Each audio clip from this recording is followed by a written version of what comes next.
We'll be talking in the next few weeks about all the great shows that are coming up, any good concerts, and of course we're going to talk to the best of Australian celebrities and entertainment gurus.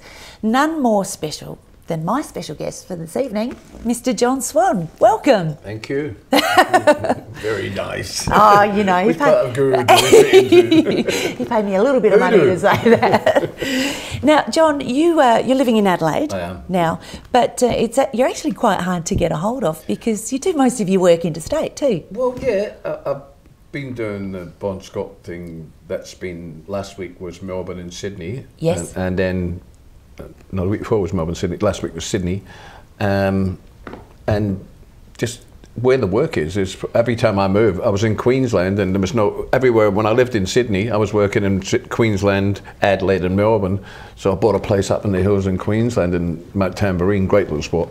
And all the work became sort of like everywhere else. So I thought, I started to work over here a lot and we got a chance to move over here. So I just took it and just said, yeah, it's a great place to live. It is. Now, the Bon Scott thing, that was with yourself, Dave Gleeson, Angry Anderson. Mark Gable. Ah, from the Choir Boys. Yeah, and Paul DeMarco from Billy Thorpe's band. Yes. And Di Pritchard from Rose Tattoo and Billy Thorpe's band. You know, it's a good band. Absolutely. Great band. So that was... Rocked. That was all about a tribute to Bon Scott, 30-year anniversary. You know, we didn't want to make it like a tribute show because we were all friends with Bon too, which makes it a little bit different. I wouldn't have done a tribute show as such, a bit like the Queen tribute show. No disrespect to them, I don't mean that disrespectfully at all. But with Bon, it had to be handled well, and we didn't want to get up there and go, you know, when me and Bon used to talk about it, because that's just, you know, it's a bit sad, you know. So we just thought we'd let the music do the talking and pick the right people for the right songs, you know. Who's young enough to remember the lyrics? And I remember that song. How's it go again? Yeah, oh God, 1, 2, 3, let's go. Yeah. Oh, it's funny, you can know a song so well and do it like a million times at rehearsal. I even learnt the guitar parts, you know, and get on stage and I'm doing Ride On. And because I haven't actually physically done it on stage, that's a different position. You stand there and they go, uh-oh, blank. But all you have to do is watch the audience and they're sort of standing there going, go. Is that the time where you get your microphone and you go, your turn? Yes, okay guys, take it away. You see, you've been there. Well, they're the tricks that you pick up after, well, let's say 30-ish years in the business. Yes, in my 46th year. Wow. So you started off when you were about 4 or 5? Yeah. I love this story. And speaking of tributes, you did the Whole Lot of Love Led Zeppelin show as well. Yeah, with Gleeson. With Gleeson. And we had him on the other week actually with John Brewster doing the Angels things. But enough of them, they've got enough airtime. It's all about you. Well, we've got a band together, so we're well, there you go. It's so it's very tight knit in Adelaide. It is, because we've been around so long. You know, like there's very few guys that you can actually play with, that you can get on with, and you know that there's no bullshit involved. Yeah. It's about the music, it's about the show, and delivering what the punters want to hear. Because you don't want to go out there and educate them with all your new product. I've made that mistake in the past. I've got 11 albums and I used to pick the tracks that I liked and go and do them, and it might not play the tracks that are on the new album. And then the punters, there's a couple of people from AC/DC's record company came up to me, FIFA Rick Bono, and said, you know, it was really good, but I wish I'd have heard more of your album. And I said, well, stick around, I'll play some more. She said, no, but people pay to come and see that, so you've got to, you know, you've got to do it. And you've got to try. And said, like something hit me over the head with a hammer. After all these years, you think you know the game, you know, and it's not. They pay to see the hits. That's what you got to do. You know? Yeah, exactly. So you do a lot of charity work now that you're actually based in Adelaide. It gives you an opportunity to actually give back a little bit, doesn't it? Yeah, I actually moved to Adelaide. I was doing this from Melbourne. I was working for the Arana Foundation and Music Matters at the Royal Adelaide Hospital and the Hampstead Rehabilitation Hospital. And I couldn't do it properly because I wasn't on the ground. You've got to be on the ground to do that type of thing. My niece Amanda looks after it and she does a great job. When I got the chance to come over here, I just thought, you know what, I'm at that point in my life now where I want to give something back and do things for people, and I can't do much else. I don't have the finances to be able to give them, you know, heart monitors and all that sort of stuff. What can I do that will make them happy? And I came across and we sat down and played some songs in the oncology unit to some women that were there. And you've got to sing sort of fairly soft because they're getting chemo put in their body, they're getting toxic, you know. So I sort of sat there and I just got it. That's all that people want to be. It's just like, people say music's a healing thing and it's good for the spirit, it's good for the soul. It was just wonderful to have that connection for me to get that loose and nice and relaxed and play, where you're not trying to knock them dead, you're just trying to sing to them. And, it's not a set of countdown. Yeah. Going out there and doing all of this stuff.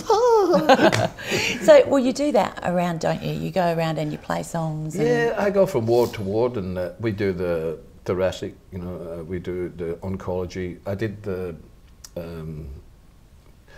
sort of mental part of it, you know, and that was an experience because I got on really well in there, you know, and I fitted perfectly. Well, you lived a life, didn't you? One of the guys came up and I was sitting playing Mercury Blues, Alan Jackson's song, and he's sort of sitting there and he's watching my fingers, and as I was playing away, I was playing through the E pattern, you know, and he said, "What's that?" And I said, "That's a C major 7." He goes, "Oh, okay, fine," you know. So he took the guitar off me, and I'm sitting there with this kid's taking my guitar, and he's trying to play it, but he was so focused. They've got injuries, brain injuries, but they focus in, and what they do focus in, they get really good, you know.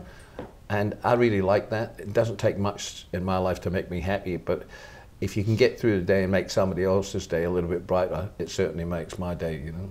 Well, you lived a bit of a life, bit of a rock and roller, and was this at one point when you suddenly went, that's enough of that? Well, it was more than one point. It was 11 years ago. I just stopped. I couldn't do anything else. I thought I was dying. I had only a couple of weeks to live. You know? I was bleeding and from all orifices, and it wasn't very nice at all. And I had become agoraphobic. I didn't go out. I stopped drinking. I stopped taking drugs. I stopped doing all that stuff. But the main thing is that I couldn't deal with life on life's terms, you know, and I just didn't get it. And for 18 months, I didn't drink, and it wasn't so much. That's the end result of it, you know, was the drinking and all that. But it was a lot of problems that I had to sort out. And I finally got somebody came along, and my brother Jimmy sent Ian Miller, passed away since. Yeah. But I mean, he was a beautiful guy. If it wasn't for him, I wouldn't be here today. And those guys showed me how I could get on with my life normally. And what they were doing was not so much stuff that you would expect. I mean, I've had the big boats, I've had the nice Jags and the Mercs and, you know, 5 acres and the Sydney and all that sort of stuff. But that's good. But it didn't, and I mean this sincerely, it didn't really make me that happy. It was more, what I'm doing now makes me happy every day. I'm grateful to be here and to contribute. And you've got Thailand coming up. That's where you're getting a whole heap of musos together. Yep. And if you want any info on Swanee and what he's doing, and especially this Thailand trip, because there's going to be a whole heap of people going along, yourself, John Stevens from Noiseworks. We're talking to Ross Wilson, Joe Camilleri. But in a couple of weeks' time, we've got a little quiz night here in Adelaide to raise money so we can get these guys to come. So that'll be at Chaos Cafe in Hindley Street, and we'll have the orchestra, and I'll be doing Beatles stuff there. That's right, the Adelaide Symphony Orchestra and yourself. That's a good one to go along and see. So if you want to check out anything that's going on with Swanee, this is a man who's very active on his Facebook page. If you think that you're talking to Swanee, you actually are. So see, it's Swanee01, isn't it? Yeah. And thanks very much for joining us. My pleasure. Sorry I talked so much. That's what we do here. And make sure you keep it fun. Thanks. Cheers. It's me again. Brad and Liz, with their convincing ways, have managed to ask Mr. John Swan to do us a song to take us out. He said yes, Mr. John Swan. Swan, thank you. Cheers, lads.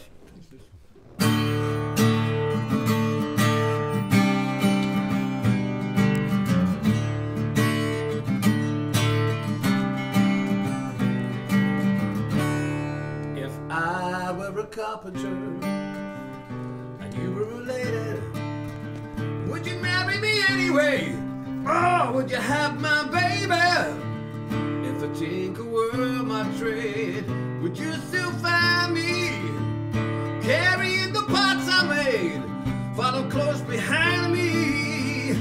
Well, I'd save my love from loneliness, I'd save my love from sorrow, I'd give you my loneliness. Come give me a tomorrow. If I were a carpenter and you were my baby girl, if I were a mellow and I knew we were grinding, would you marry me anyway? Or would you have my baby? I said I'd save my love from loneliness, I'd save my love from sorrow, I'd give you my loneliness. Come give me your tomorrow. If I were a carpenter, if I were a carpenter, if I were a carpenter, what if I were a carpenter and you were my baby girl, and you were my baby girl. Yes. Well done, Swanee. Lovely. Ozrock legend John Swan, only on Beyond. Thank you, Swanee, for coming on board. Absolute pleasure, thank you. Have a great night, mate. Look after yourself. Cheers. Cheers. Look after yourself. I'm speechless. This is in awe. This is in awe. Thank you. Good night, Julie. Good night, Liz. And good night to you at home. We'll see you folks. beyond.